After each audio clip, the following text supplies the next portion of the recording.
Subscribe करें और bell दबाएं ताकि कोई खबर रह न जाए। सामको नाज़रीन, you're watching debate with Nadia Mirza. नाज़रीन, एक दफ़ा फिर तारीख़ को दोहराते हुए तमाम नज़रें और मरकूज़ हो चुकी हैं अदालतों पर। हुआ ये, बल्कि अदालत पर अगर मैं कहूँ तो शायद गलत नहीं होगा, हुआ कुछ यूँ कि 18 जो अगस्त का फ़ैसला आया जिसमें कैटेगोरिकली ये कहा गया और हुकूमत को ये इंस्ट्रक्शंस दी गई, हिदायत जारी की गई कि जी इमरान खान साहब को शिफा हॉस्पिटल एडमिट भी किया जाए, एक मेडिकल बोर्ड भी बनाया जाए, उनकी बहन को और उनके जो पर्सनल डॉक्टर हैं डॉक्टर फैसल, उनको एक्सेस भी दी जाए और ये तमाम बातें हुई। लेकिन हुकूमत को किसी चीज़ पर एतराज़ नहीं था। हुकूमत ने जो नज़रसानी अपील पिटीशन दायर की, नज़रसानी की अपील की, उसमें उनका एक मौक़िफ़ था कि जी जो हॉस्पिटल है वो शिफा इंटरनेशनल नहीं होना चाहिए बल्कि पिम्स होना चाहिए। बहरहाल वो एतराज़ लगा, वो वापस हो गई, दूसरे दिन उन्होंने दोबारा कर दिया, लेकिन वक्त गुजर चुका था, वो एंटरटेन उस वक्त तक ना हो सकी। और फिर ये भी चीज़ें सामने आई कि जी ठीक है, अदालत के फ़ैसले के मुताबिक अमल करेंगे, लेकिन ये भी ना हो सका। लास्ट मोमेंट पे वो सज्जे दिखा के खब्बे मारने वाली जो मिसाल है वो मनोवन इस पर आई, क्योंकि शिफा हॉस्पिटल ले जाते एक कॉन्वॉय और एक गाड़ी जो है वो पिम्स हॉस्पिटल मुड़ गई। अब PTI का कहना यह है कि डॉक्टर फैसल सुल्तान को भी एक्सेस नहीं दी गई और पिम्स हॉस्पिटल ले जाया गया बजाय इसके कि शिफा इंटरनेशनल ले जाया जाता। तो ये कंटेम्प्ट ऑफ कोर्ट है जिसकी आज पिटीशन PTI ने दायर भी कर दी है। दूसरी तरफ अता तारर साहब जो कि इंफॉर्मेशन मिनिस्टर हैं, उन्होंने भी आज एक धुआंधार किया। उन्होंने कहा है कि तौहीन अदालत तो हुई है, लेकिन किसने की है ये मैं आपको बताता हूँ। और उनका कहना ये था कि तौहीन अदालत की है तारीक इंसाफ ने। वो तहरीक इंसाफ को तारीक इंसाफ कह रहे थे। क्या कह रहे थे और ज़रा सुनिएगा। अच्छा, वैसे अता तारर साहब का जो ये बयान है, क्योंकि जो हम एक्स पे पोस्ट देख रहे थे तो PTI की जानिब से मुसलसल हो रही थी उनके लीडर्स की जानिब से कि खुदारा मजमा ना लगाएं और हॉस्पिटल के बाहर जमा ना हो, ये मुश्किलात पैदा कर सकता है। और बहरहाल मुश्किलात हुई। अता तारर साहब का नाम भी मौजूद है कंटेम्प्ट ऑफ कोर्ट की जो अपील आज दायर की गई है। कल सलमान अकबर राजा ने बताया था, क्योंकि ये बात भी हो रही थी कि जो प्रेस कॉन्फ्रेंस की है PTI ने वो भी इसी ज़िम्रे में आती है। खैर, अब ये फैसला तो अदालत करेगी कि कौन तौहीन अदालत का मुर्तकिब हुआ है, कौन नहीं हुआ है। हम इस पर ज़रा कुछ डिबेट कर लेते हैं। हमें ज्वाइन किया है शाह खावर साहब ने, सीनियर लॉयर हैं सुप्रीम कोर्ट के। अस्सलाम वालेकुम शाह खावर साहब, बहुत बहुत शुक्रिया आपके टाइम का। नईम हैदर पंजोता साहब PTI के सीनियर रहनुमा हैं, लॉयर भी हैं। अस्सलाम वालेकुम पंजोता साहब, आपका भी शुक्रिया। और जुल्करनैन इकबाल हमारे साथ मौजूद हैं, कोर्ट रिपोर्टर हैं, हमारे स्पेशल कॉरेस्पॉन्डेंट हैं बोल न्यूज़ के। Thank you very much Zulqarnain. वैसे आपसे तो थैंक यू बनता नहीं है, आप तो घर के बंदे हैं। शाह खावर साहब, तौहीन अदालत के मुर्तकिब हुए हैं और जब तौहीन अदालत के केस में वज़ीर आज़म का नाम आता है तो इट रिमाइंड्स मी यूसुफ रज़ा गिलानी साहब कि वो भी तौहीन अदालत के ही मुर्तकिब करार दिए गए थे और उसके बाद वो वज़ीर आज़म नहीं रहे थे। अब यहाँ पर जो केस है, दोनों पार्टी, दोनों फरीक कह रहे हैं उसने वो तौहीन अदालत का मुर्तकिब हुआ, वो तौहीन अदालत का मुर्तकिब हुआ।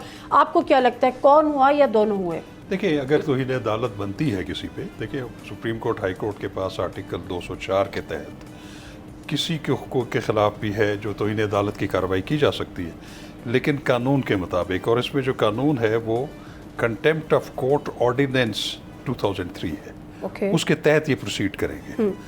तो उसमें तरीक़ाकार ये है कि उसमें 2-3-4 किस्म की कंटेम्प्ट है। एक सिविल कंटेम्प्ट है, क्रिमिनल कंटेम्प्ट है, जुडिशल कंटेम्प्ट है। और एक जो कंटेम्प्ट ये वाली जो आ रही है, ये उस ज़ुमरे में आती है कि कोर्ट की डायरेक्शन को फॉलो ना करना या कोर्ट के हुक्म की अदम तामील करना। तो उसमें तरीक़ाकार उसमें ये है कि ये उनके ख़िलाफ़ कंटेम्प्ट हो सकती है कि जिनको ऑर्डर किया गया था डायरेक्ट। अगर इसमें जितने भी रिस्पोंडेंट्स, मुझे नहीं पता, पंजोता साहब को पता होगा, गवर्नमेंट को किया गया था, उसमें गवर्नमेंट को किया होगा, आपने एक इस्लामाबाद की एडमिनिस्ट्रेशन को, चीफ कमिश्नर को किया होगा, डिप्टी कमिश्नर को किया होगा या जेल सुपरिटेंडेंट को किया होगा। तो हुक्म अदूली जिसने की है उसको बाय डेजिग्नेशन नहीं, बाय नेम उस पर कंटेम्प्ट होती है। ठीक है। अब अगर तो वज़ीर आज़म के को भी अगर हुक्म को जारी हुआ है और अगर ने उसकी अदम तामील की है तो वो फिर इन पर्सन जो भी वज़ीर आज़म हो गए वो उसमें एक अलेजिड कंटेमनर रिस्पोंडेंट बन सकता है। लेकिन अगर वज़ीर आज़म को कोई डायरेक्शन ही ऐसी नहीं हुई तो फिर अगर उनको रिस्पोंडेंट बनाया गया या मुल्ज़िम बनाया गया तो ये मेरा ख्याल है उस कानून की मंशा के अगेंस्ट है। लेकिन एक बात ज़रूर है कि मेरी अपनी दानिश में कि जब सुप्रीम कोर्ट ने एक फ़ैसला कर दिया, एक हुक्म जारी कर दिया और ख़ास डायरेक्शन की कि आपने खान साहब को जो है वो 2 दिन के अंदर अंदर शिफा हॉस्पिटल में एडमिट करवाना है, बिल्कुल बिल्कुल, और उनका जो है मेडिकल बोर्ड होगा, उस बोर्ड में कौन कौन से स्पेशलिस्ट होंगे वो भी बताए, और उनके ज़ाती मुआलिज डॉक्टर फैसल, उनकी बहन डॉक्टर उस्मा, स्पेसिफिकली एक डायरेक्शन थी कि वो उस पूरे प्रोसेस में शामिल होंगे। और उसमें ये भी था कि वो 16 सितंबर तक जो है वो हॉस्पिटल में रहेंगे, और उसके बाद जो हम हुक्म जारी करेंगे और फिर नेक्स्ट हियरिंग तक जो मेडिकल बोर्ड की जो भी रिकमेंडेशन, उसके साथ साथ उन्होंने ये भी कहा था कि उनको हफ्ते में 1 दफ़ा फैमिली मेंबर्स के साथ मुलाकात कराई जाएगी, बेटों के साथ हफ्ते में 2 दफ़ा। तो उसका मतलब यही था कि ही being in the hospital, Shifa hospital. ठीक है। तो मैं समझता हूँ कि मुझे नहीं समझ आ रही कि ये क्यों उन्होंने ऐसे किया कि उनको वहाँ से निकाला और बजाय शिफा ले जाने के उनको वो पिम्स हॉस्पिटल ले गए, और उसमें जो जस्टिफिकेशन ये दी कि वहाँ पे लोग इकट्ठे हो गए थे, उनकी सिक्योरिटी का इशू था। मेरा ख्याल है कि एडमिनिस्ट्रेशन के लिए कोई इतना बड़ा इशू नहीं होता, वो किसी और जगह से ला सकते थे। तो मैं ये समझता हूँ कि इस सिचुएशन को अवॉइड किया जा सकता था। ठीक है। एक अच्छा माहौल क्रिएट कर लेते, उनको अगर ले आते तो। हाँ, अगर आपका एतराज़ है कुछ कानूनी चीज़ों के ऊपर, उनका एतराज़ ये है जो उन्होंने रिव्यू फाइल किया हुआ है कि जी कोर्ट किसी भी अंडर ट्रायल या कैदी को प्राइवेट हॉस्पिटल के लिए रिकमेंड कर सकती। वो रूल्स यही कहते हैं कि वो सरकारी हॉस्पिटल में ही हो। हाँ, सरकारी हॉस्पिटल अगर ये रिकमेंड करे, वो बोर्ड के हमारे पास भी इलाज नहीं हो सकता, इनको किसी मजीद स्पेशलिस्ट के पास भेजना चाहिए, वो भी हो सकता है। ठीक है, तो उनके एतराज़ात अपनी जगह, लेकिन उनका ये कहना कि हमने नजरसानी की दरख्वास्त दे दी है तो लिहाजा उससे वो हुक्म गैर मौसर हो गया, ऐसा नहीं है। ऐसा नहीं है, बिल्कुल ठीक है। वो हुक्म बिल्कुल अभी भी इंटैक्ट है, अभी भी इंटैक्ट है। अच्छा, नहीं मौजूदा साहब, आपकी सारी वकालत तो वैसे काफ़ी हद तक शाह खावर साहब ने कर दी है, बड़ी स्ट्रॉन्ग से, क्योंकि ज़रा उन्होंने आइन और कानून की बात करनी थी ना। अब जो अता तारर साहब का आपके ऊपर जो एक इल्ज़ाम है कि जी तौहीन अदालत जो हुई है वो आप लोगों ने की है, आप लोगों ने प्रेस कॉन्फ्रेंस की जो कि नहीं करनी चाहिए थी as per court order as well. फिर उन्होंने कहा सियासत के लिए इस्तेमाल नहीं हो, वहाँ पर बैठ के सुहेल आफरीदी के लिए भी मैसेज कन्वे हो गया खान साहब का कि जी अपनी जो स्ट्रीट मूवमेंट है उसको तेज़ कर दें। तो ये सब आप भी तौहीन अदालत के मुर्तकिब हुए हैं। बहुत शुक्रिया, बड़ी नवाजिश, आपने मौका दिया। देखिए, सबसे पहले सुप्रीम कोर्ट का जब हुक्म आया तो उसके बाद कुछ वज़रा ने खुशाइन करार दिया, बाद में शायद क्लास लीगी के लिए आपने क्या कर दिया, उन्होंने कहा जी कि हम इसे बिल्कुल सही नहीं समझते तो हम रिव्यू में जा रहे हैं। राना सनाउल्लाह साहब ने तो ये कह दिया कि हम बाउंड नहीं हैं। ठीक है, तो ये कैसे आप कह सकते हैं कि आप बाउंड नहीं हैं? सुप्रीम कोर्ट ने आपको वाज़ेह हदायत दी हैं, आप क्या कानून से ऊपर हैं? क्या आप आइन से ऊपर हैं? आप नहीं हैं ऊपर। तो फ़र्स्ट ऑफ़ ऑल तो इनको चाहिए था कि फौरी एग्जीक्यूट करते। वजह ये थी कि सेहत का मामला था, उसमें 2 दिन भी नहीं लगने चाहिए थे कि आप रात आखिरी 12 बजे तक का इंतज़ार करते, और मेरे ख्याल में 12:30 बजे शिफ्ट किया गया। दूसरी ये चीज़ है कि जब आपने शिफ्ट करना था तो अहकामात क्या थे? पिम्स में लेकर जाना है, बोर्ड बनाना है। ना पिम्स में लेकर गया, ना आपने बोर्ड बनाया। शिफा इंटरनेशनल में लेके, हाँ सॉरी, शिफा। तो बोर्ड आपने बनाना था। बोर्ड के अंदर कौन थे? उनकी बहन थी, उनके डॉक्टर फैसल ज़ाती मौलज थे, क्या वो वहाँ पर शामिल थे? नहीं थे, बोर्ड ही नहीं बना। ये सब चीज़ें तो हो गई ना, बड़ी तफसील से अब तीसरी ये चीज़ है, अब तीसरी आप जो तौहीन अदालत के मुर्तकिब हुए, अब इन्होंने 2 नुक्ते उठाए। एक ये कि जी वहाँ पर रश बन गया। यहाँ मैं आपको अभी दिखा देता हूँ जहाँ पर उनके नून लीग के अपने ही रहनुमा इख्तियार वली साहब ये कह रहे हैं जी कि वहाँ पर मैं खुद मौजूद था शिफा के अंदर, कोई पीटीआई के लोग नहीं थे, आम पब्लिक जो है मौलिज इलाज करवाने वाले लोग आते हैं तो उनके साथ फैमिली इस तरह के लोग थे, पीटीआई के लोग नहीं थे। तीसरी बात ये रह गई कि रास्ते में कहीं पर आपने देखा कि उस गाड़ी को रुकावट डाली गई हो, उस गाड़ी को रोका गया हो, या कोई सिक्योरिटी के ऐसे मामला, यानी एक गाड़ी तो आपने गुजार दी ना।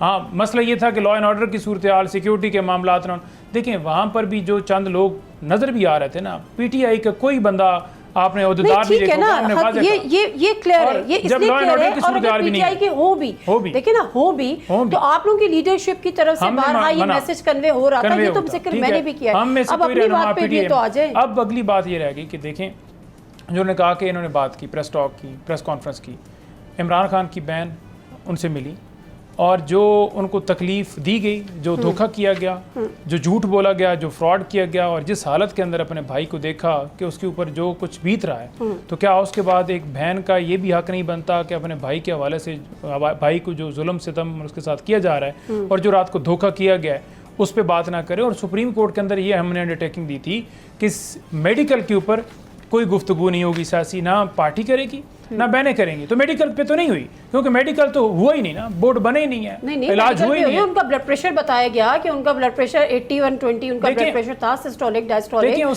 फिर उनको सियासी मैसेज भी उनका कन्वे हुआ। आप तो खुद वकील हैं, देखिए उनका ना इलाज हुआ ना एग्जामिनेशन हुआ। सुन लेना पंजोता साहब, until the next date of hearing none of the prisoners family member of the political party or lawyers associated with him shall disclose or share his health condition or medical reports with the media or the public at large।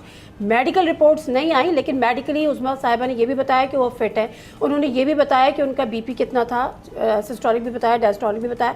फिर जो political जो message था खास साहब का सोहेल आफरीदी साहब के लिए, वो भी कन्वे हुआ, हो गया। देखिए ऐसा नहीं है, असल सूरत हाल ये है कि एक दिन पहले डॉक्टर जो नौरीन आपा हैं उनसे मुलाकात हुई, बाहर निकल के उन्होंने कोई स्टेटमेंट नहीं दी। ठीक है, जो रात को उनके साथ मिसहैप हुआ, जो उनके साथ किया गया धोखा, नहीं अदालत में देखें एक भाई से मिल के आई है, आपने सारी रात उनको घुमाते रहे। फैसल मैं मानती हूँ गलत हुआ, लेकिन अदालत ने आपको मना किया था। देखिए मेडिकल रिपोर्ट के ऊपर बात नहीं होनी थी, उसके अलावा उनकी जो बोर्ड बनता, उनकी कंडीशन या उनकी किस हालत के अंदर, वो नहीं होना था, वो अमल हुआ नहीं। वो अगर अमल होता तो अदालत में जाके करते। ब्रेक ले लूं ताकि फिर मैं इनको भी इंटरप्ट ना करूं। ब्रेक ले लें जल्दी से, और मैं जुल्फिकार से बात करती हूँ। जी नाज़रीन, एक दफ़ा फिर खुशामदीद। एक बात जो क्लियर करती चलूँ, बल्कि बताती चलूँ कि जो कंटेम्प्ट ऑफ कोर्ट की जो एप्लीकेशन आज दी गई है, उसमें जो लेफ्टिनेंट रिटायर्ड सोहेल अशरफ जो कि चीफ कमिश्नर इस्लामाबाद हैं, उनको नामजद किया है। Ahmad Raza Sarwar secretary interior and narcotic control division, Mian Salik Jalal IG prisoners Punjab, Sajid Baig superintendent central jail Adiala, Mian Mohammad Shahbaz Sharif prime minister of Pakistan, Azam Nazir Tarar federal minister for law and justice, Ataullah Tarar federal minister for information and broadcasting, लेकिन वज़ीर दाखिला मोहसिन नकवी साहब का नाम नहीं है। देखिए जो इतलात हैं, जो हमारे साथी जर्नलिस्ट वहाँ मौजूद थे, अडियाला के बाहर भी कुछ रास्ते में भी थे और शिफाक तक भी थे, क्योंकि पिम्स का तो किसी को ख्याल नहीं था। पहला जो काफ़िला निकला वो सीधा निकला, जिसके बारे में रिपोर्ट किया गया, वाइट कलर की जो लेक्सस थी, जिस पर वो यही था कि जी शिफा के लिए काफ़िला निकल गया, बताया भी यही जा रहा था। उसके तकरीबन 8 से 10 मिनट के बाद एक और काफ़िला निकला था वहाँ से। ठीक है, वो जो दूसरा काफ़िला था जिसमें डॉक्टर उस्मा भी एक गाड़ी में शामिल थी, तो वो जो 4-5 गाड़ियाँ थी वो निकली ही वहाँ के लिए थी, पिम्स के लिए थी। उनका कभी भी रूट ही नहीं था उन्होंने साइड पर जाना, शिफा वाला रूट जी, उनका शिफा वाला रूट ही नहीं था। वो जो वहाँ पे इतलात हमारे पास आ रही हैं कि एक्सप्रेस वे से आए सीधा, कुछ गाड़ियाँ ऊपर H8 वाली साइड पे, कब्रिस्तान वाली साइड पे निकल गई, और ये जो 3 गाड़ियाँ थी, एक पुलिस की गाड़ी थी, एक में खान साहब थे, एक में उस्मा साहिबा थी, ये वहाँ से सीधा निकल गई। वो 15 के दफ्तर के सामने से जो चिल्ड्रन हॉस्पिटल वाला गेट है पिम्स का, उधर से बताया जा रहा है कि गाड़ियाँ एंटर हुई थी, और वहाँ बैक साइड से होते हुए वो जो सन्नाटा सा एरिया है, वहाँ से कार्डिक वार्ड के पास जाके ब्रेक लगी, वहाँ से उतर के फिर ये लोग अंदर गए थे। तो वो काफिला किसी ने मोड़ा नहीं था, वो निकला ही वहाँ जाने के लिए। अच्छा, ऐसा नहीं था कि वो रास्ते में शिफा जाते जाते जो है वो सज्जे खब्बे वाली कहानी नहीं थी, वो निकला ही वहाँ से था, यानी it was all pre plan. तो किसी ने तो ये हुक्म भी जारी किए होंगे ना। एक थोड़े आप पहले ये कह रहे हैं, मतलब बेसिकली हुक्म तो मुझे नहीं पता, लेकिन हुकूमत ने ये अपना उनका एक माइंडसेट था जो उन्होंने नज़रसानी की अपील में भी दिया था कि जी इनको पिम्स ही लेके जाना है। तो ये सिर्फ इसलिए था कि कानून में ये दर्ज है, या कोई और भी मसला था कि शिफा हॉस्पिटल, क्योंकि आप लोग भी शिफा हॉस्पिटल भी गए कि वो इतना रश हो गया था, पॉसिबिलिटी नहीं थी, ऐसा था क्या? देखिए एक्सप्रेस वे से आप अंदर आए ना H8 की जानिब, तो बिल्कुल शुरू में ही फेडरल बोर्ड का ऑफिस आता है, फेडरल एजुकेशन बोर्ड का, जहाँ से हम सब पेपर दे के पास हुए हैं। उसके सामने नाका लगा हुआ था, पहले हम लोग बिल्कुल गेट के सामने थे, वहाँ से हम सबको पुश किया गया उस साइड पे एक्सप्रेस वे की जानिब, और वहाँ पुलिस ने नाका लगा के बंद कर दिया। I8 से जो रास्ते बैरियर्स लगा दिए, I8 से आने वाले सारे रास्ते शिफा की जानिब बंद हो गए। ईदी सेंटर वाली साइड से जो रास्ता आता है उसको बंद कर दिया, मेट्रो स्टॉप वाली साइड से। फिर जो महकमा मौसमियात से आगे सिग्नल है बीकन हाउस वाला, वहाँ से बैरिकेड्स लगा के बंद कर दिया गया। उस पूरे एरिया में इंसान तो क्या, किसी वो परिंदे चरिंद को भी जाने की इजाज़त नहीं थी। ये जो अंदर थे वो अंदर ही थे। तो ये तो आर्ग्यूमेंट हुकूमत का गलत हो गया ना कि वहाँ पे यूट्यूबर्स थे, वहाँ पे टिकटॉकर्स थे, वहाँ पे। अच्छा, अब एक बात मुझे बताएं, ये तकरीबन 12-13 सफ़ात का ऑर्डर है। हाँ, इसके अंदर कहीं ये लिखा हुआ है कि मीडिया की रिपोर्टिंग पे पाबंदी है, कि सहाफ़ी मानी जा सकते, सहाफ़ी नहीं कर सकते। डायरेक्शन या गवर्नमेंट को है कि आपने ये करना है, या इनको और इनकी पार्टी को है कि आपने ये नहीं करना। हम किधर से रगड़े में आ गए, हमारे खाते क्यों डाली जा रहे हैं कि ये वहाँ रिपोर्ट कर रहे थे, वहाँ ये थे, वहाँ वो थे, हमने तो मलबा डाला है आप लोग। एग्जैक्टली। हमें तो अच्छा ये आप भी कह रहे हैं जी वो व्लॉगर्स थे वहाँ पे कर रहे थे। अच्छा ये जो बताइए फैसला है, हमारी इससे पहले खबरों कि मैं से शाह खबर साहब की तरफ जाऊँ, ये जो फैसला है इसमें उन्होंने जो इंस्ट्रक्शंस दी हैं वो बगैर नाम के दी हैं, जो मैंने अब पढ़ी है ये- कि गवर्नमेंट एंड ऑफिशियल्स, उसमें ना पैरा प्राइम 13 मिनिस्टर। देखिए कंसर्न्ड ऑफिसर ऑब्लिक गवर्नमेंट। नहीं, इसमें नादिया देखना पड़ेगा कि इसमें रिस्पोंडेंट्स कौन कौन थे। ये पिटीशन है ना जो पीटीआई ने फाइल की थी। आप कंटेम्प्ट ऑफ कोर्ट की बात कर नहीं रहे हैं? नहीं, पहला जो जिसमें फैसला था। ऑर्डर पास हुआ, ये वाला जो है आप 18 हाँ 18 अगस्त वाला। उसमें जो जो रिस्पोंडेंट्स थे और जिनको डायरेक्शन इशू हुई थी, ठीक है। अगर कंटेम्प्ट बनती है तो उन पे इन पर्सन बनती है। तो रिस्पोंडेंट थे कोई उसमें नाम नहीं, मेंशन देखिए थे? उनमें रिस्पोंडेंट्स नहीं थे, लेकिन बात यह है कि इस ऑर्डर गए। को वायलेट करने के अंदर ये लोग शामिल थे। वज़ीर आज़म बच ठीक है गए जी, थे। ये लोग शामिल थे डायरेक्शन में क्योंकि जिनको आए थे ना, अब जैसे मेडिकल बोर्ड तश्कील देना है, मेडिकल बोर्ड तश्कील देना था, जैसे हाईकोर्ट ने ऑर्डर किया था, चीफ कमिश्नर है, ठीक है, इसीलिए उनका नाम बीच में आ रहा है और रिव्यू भी उनकी तरफ से आया है। दूसरा, अगर फर्ज करें जैसे सिटी एनजीओ के लिए उनको रिकमेंडेशन थी, अगर वो करनी पड़ती, उसके लिए आपको 8 घंटे खाली पेट होना होता है। वो सुबह सुबह इसलिए की जाती है कि रात के बाद खाया ना हो। अब वहाँ अगर वहाँ रखते रात को किसी भी हॉस्पिटल में, चाहे शिफा चाहे पिम्स, आपको उसे सब जेल डिक्लेयर करना पड़ता, क्योंकि खान साहब एक कन्विक्टेड कैदी हैं, तो सब जेल डिक्लेयर चीफ कमिश्नर ने करना। जरा कोई बता दे फिर मैं शाह खबर साहब की तरफ। मोहसिन नकवी साहब का नाम नहीं है।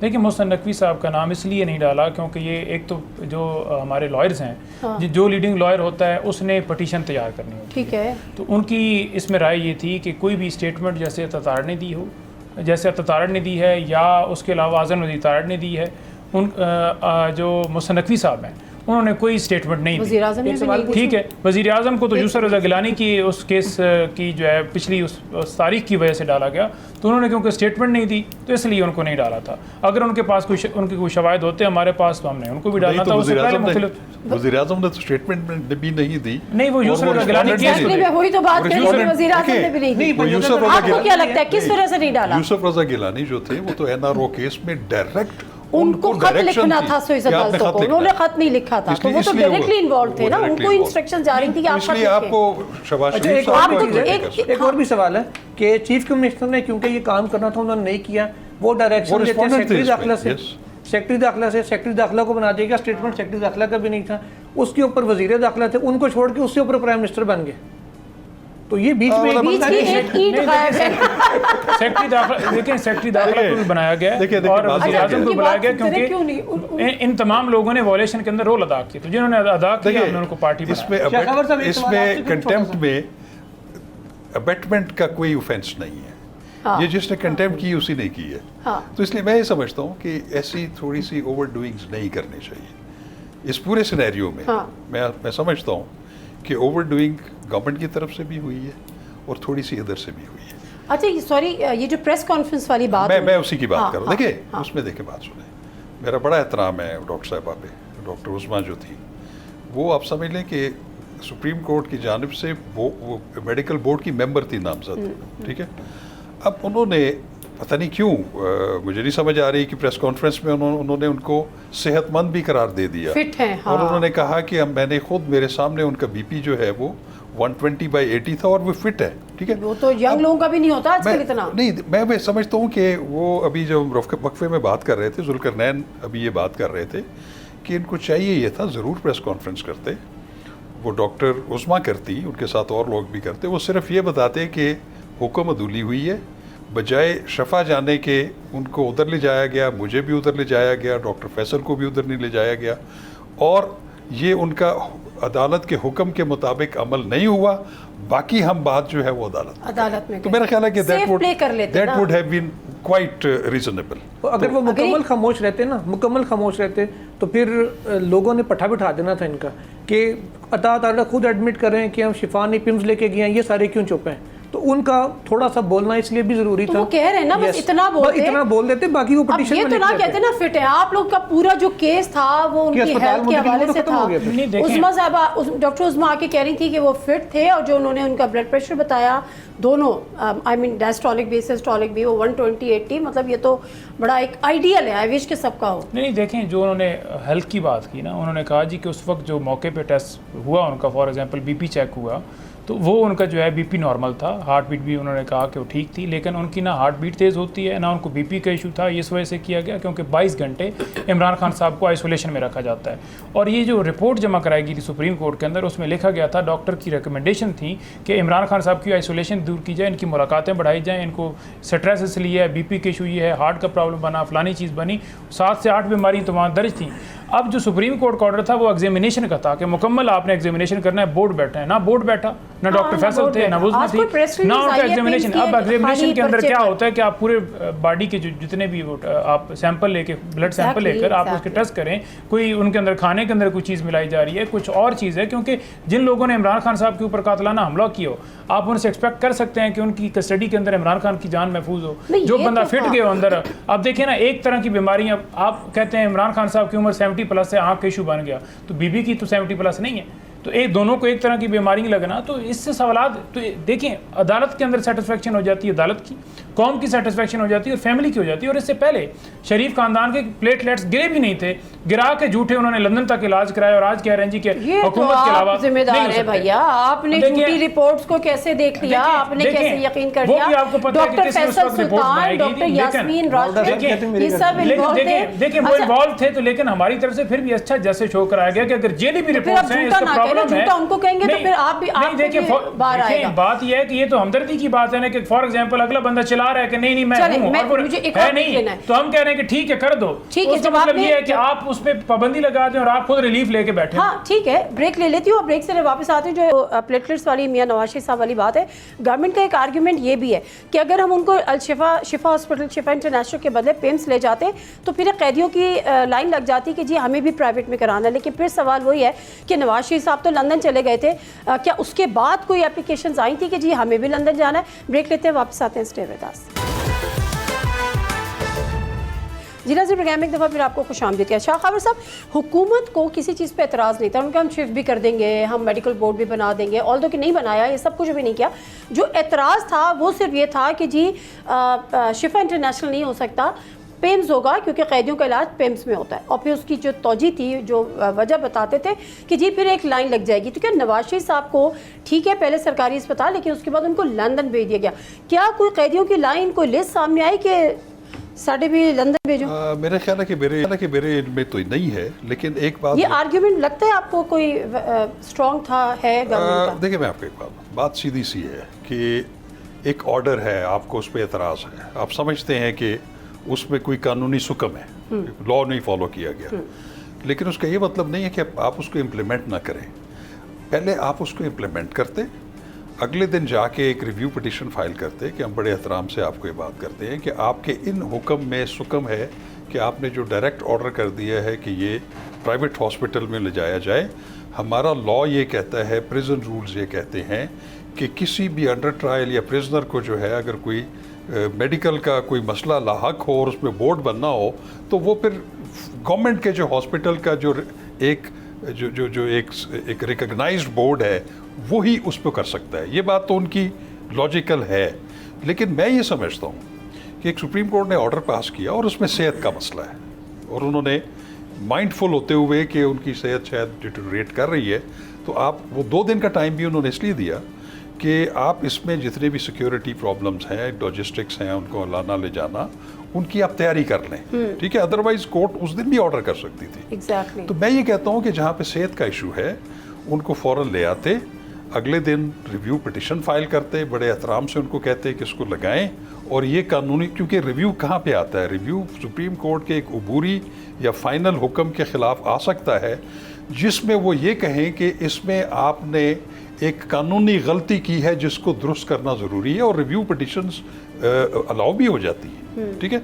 तो मैं ये कहता हूँ कि सिर्फ इस वजह से कि हमने रिव्यू कर रहे हैं या कर दिया है और हम ऑर्डर पे इम्प्लीमेंट नहीं करते, ऑर्डर अपनी जगह पे इंटैक्ट है, उसको हर सूरत में इम्प्लीमेंट होना है आर्टिकल 189 के तहत। ये आपको क्या लगता है हुकूमत ने कोई क्या किया है, भंड किया है, कोई ब्लंडर किया है? देखिए ये तो उनको भी तो इतनी अकल समझ तो उनके अंदर भी है। ये तो हुकूमत में बैठे जो लोग हैं वो उनका क्या विजडम था या क्या उनको इस चीज़ पर मजबूर किया, ये तो वही बता सकते हाँ हैं। जाहिर है। आप ये जो हम बात कर रहे थे ना, तो आपके पास एक कोई स्टोरी भी थी जो हम जो ये बात कर रहे हैं कि अगर कैदियों की लाइन इसमें लग जाएगी तो क्या नवाज शरीफ साहब के केस में कोई कैदियों की लाइन लगी थी, आई थी कोई एप्लीकेशन कि हमें भी लंदन भेजें, मैं भी लंदन जाऊँगा? लंदन जाने की तो कोई एप्लीकेशन नहीं है, अलबत्ता रावलपिंडी की जेल में ये एक कैदी थे और हरीपुर से उनका ताल्लुक़ था, उनको कैंसर था। उन्होंने सज़ा मुअत्तली की अपील सुप्रीम कोर्ट में की हुई थी कि मेरी सज़ा सस्पेंड करें ताकि मैं कैंसर का इलाज, क्योंकि सरकारी अस्पताल में नहीं होता, आपको प्राइवेट में ही जाना पड़ता है। तो अगर जेल रूल्स में नहीं है तो फिर वो बंदा तो मर जाएगा, और प्रैक्टिकली यही हुआ।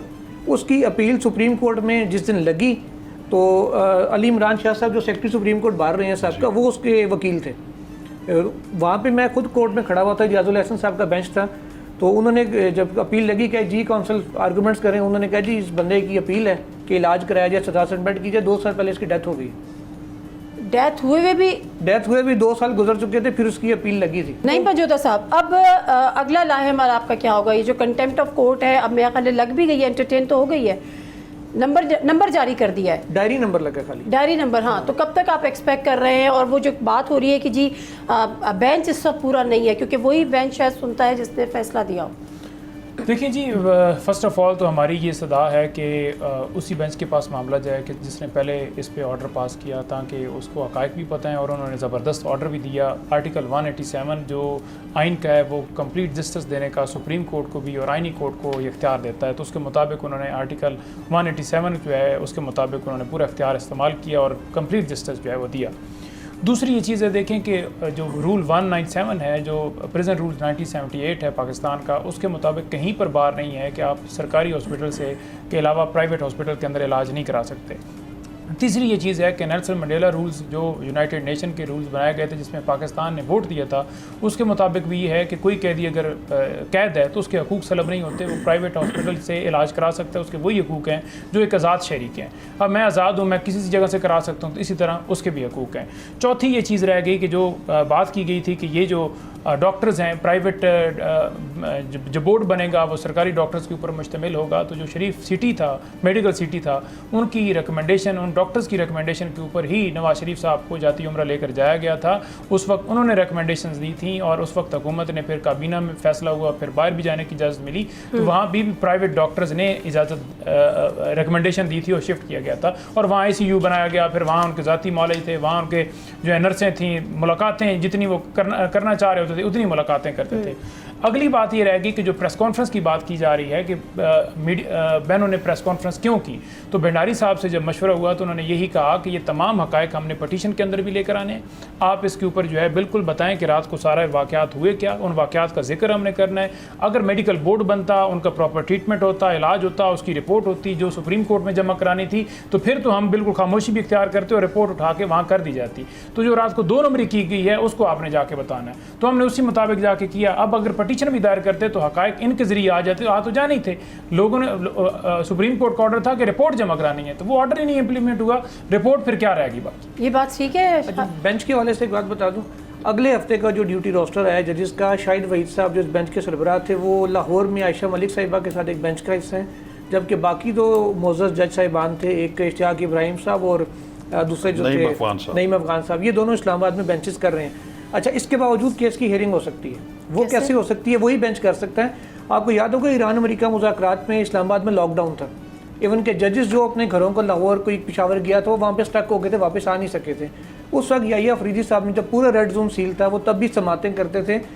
3 रुकनी अगर बेंच है, कोई जज वीडियो लिंक पे लाहौर से बैठा हुआ है, कोई पिशावर से बैठा है, कोई इस्लामाबाद से बैठा हुआ है। अच्छा, तो वीडियो लिंक पे भी हो सकती है। वीडियो लिंक के ऊपर उन्होंने बेंच इकट्ठा करके तो समातें की थी। अभी भी क्योंकि रोस्टर में नहीं है, एक स्पेशल बेंच इन्हीं 3 जजेस का बना के, अगर चीफ जस्टिस ऑफ पाकिस्तान ये चाहें, अगर चाहें कर सकते, इसको मुमकिन हाँ, कि रिव्यू और कंटेम्प्ट दोनों के ऊपर अर्ली हियरिंग जरूरी है, या कम से कम रिव्यू के ऊपर फौरी जरूरी है, तो वो एक जज को सरबराह को लाहौर से वीडियो लिंक पे बिठा के 11:30 या 12 बजे 2 को यहाँ से बिठा के कर सकते। अच्छा शाह खबर साहब, आप एक रिव्यू पिटीशन जो दोबारा दायर की गई बाद में गवर्नमेंट की, और एक अब इनकी कंटेम्प्ट ऑफ कोर्ट, इसका तरीक़ाकार क्या होगा या इसका सीक्वेंस क्या होगा? भी उसी बेंच में लगता है अकॉर्डिंग टू द रूल्स जिसने फैसला किया। तो पहले रिव्यू सुनी जाएगी, बाद में कंटेम्प्ट ऑफ। हो सकता है कि दोनों इकट्ठी नहीं, एक ही दिन सुनी जा सकती है एक बेंच में। लेकिन एक चीज़ मैं आपको बताऊँ बड़ी इंपॉर्टेंट है ये जो 18 अगस्त का ऑर्डर है, इसके एंड में एक बड़ी मानी खेज बात लिखी हुई है, उस पर बहुत कम लोगों ने गौर किया। उन्होंने कहा है कि this is a part heard case and will be fixed before this bench on 18th of August। Part heard case वो होता है कि जिसकी आपने जुज़वी समाअत जिस बेंच ने की हो, वो केस किसी और को ट्रांसफ़र नहीं हो सकता, वो उसी बेंच ने सुनना है। Very interesting. तो ये मेक श्योर किया गया है। हाँ, ये मेक श्योर तसल्ली किया और गया। भी चीज़ है उसमें, हाँ जी, वो ये है कि उन्होंने कहा कि जो मेंटेनेबिलिटी के ऊपर इतराज़ है गवर्नमेंट का, तो भी हम मेंटेनेबिलिटी के ऊपर अगली हेयरिंग में डिसाइड करेंगे कि इंटरिम ऑर्डर है। हो सकता है अदालत इस नतीजे पर पहुंचे, ये भी एक पॉसिबिलिटीज़ में एक है कि वो कहे जी पिटिशन ही मेंटेनेबल नहीं है, तो वो डिसमिस कर दे, फिर ये सारा कुछ अस्पताल मुंतकिली, सारा ऑर्डर ज़ीरो हो जाएगा। अब आपका क्या प्लान है, क्या कर रहे हैं? कंटेम्प्ट ऑफ कोर्ट तो कर दिया, अब खान साहब को शिफा लेके जाना है? जी बिल्कुल जी, हमने उसके अंदर बिल्कुल ये कहा है, इस्तदा की है कि एक तो उनके खिलाफ कार्रवाई की जाए जितने रिस्पोंडेंट्स बनाए गए हैं, और दूसरा ये है कि खान साहब को शिफा में शिफ्ट करके उनका प्रॉपर ट्रीटमेंट हो। तीसरा ये है कि हमने कमीशन मुकर्रर करने की इस्तदा की है कि कमीशन बनाया जाए जो कि सारे मामले को एग्जीक्यूट कराए, क्योंकि ये तो बदमाशी कर रहे हैं। आपने कहा ना कि हुकूमत ऐसा क्यों कर रही है, ये 4 साल से जिन्होंने कब्ज़ा किया हो, कब्ज़े से मुल्क को चला रहे हो, डंडे से चला रहे हो, तो वो आप समझते हैं कि वो कोई ऐसा काम करें। इन्होंने इससे पहले 90 दिन के अंदर इलेक्शन वाला हुक्म नहीं माना, मखसूस नशिस्तों वाला नहीं माना। उन्होंने कहा हम नहीं मानते, हम ले जाएंगे सुप्रीम कोर्ट के अंदर, हमारे हक में हो जाएगा। भाई आप जाएँ हक में, लेकिन जब तक हुक्म इंटैक्ट था आपको मानना था। बिल्कुल ठीक है, thank you very much Shah साहब, आपका भी, पंजोता साहब आपका भी, जुल्फरनैन। दिलचस्प मराइल में वो कहते हैं ना गेम दाय में, जो हैरानगी ये है कि जो हुकूमत है उसके पास बड़ी तजुर्बेकार टीम है सो कॉल्ड, लेकिन उसके बावजूद अगर आप इतना ओपनली हुक्म अदूली कर रहे हैं, हिदायत को फॉलो नहीं कर रहे, तो उसके कॉन्सिक्वेंसेस क्या हो सकते हैं, इससे यकीनन बखूबी वाकिफ़ होंगे। उसके बावजूद ये ब्लंडर्स करना, इसके पीछे क्या सोच है, क्या माइंडसेट है, या कौन है, ये तो चीज़ें आने वाले वक्त में अनफोल्ड होंगी। फ़िलहाल दीजिए इजाज़त, अल्लाह हाफ़िज़।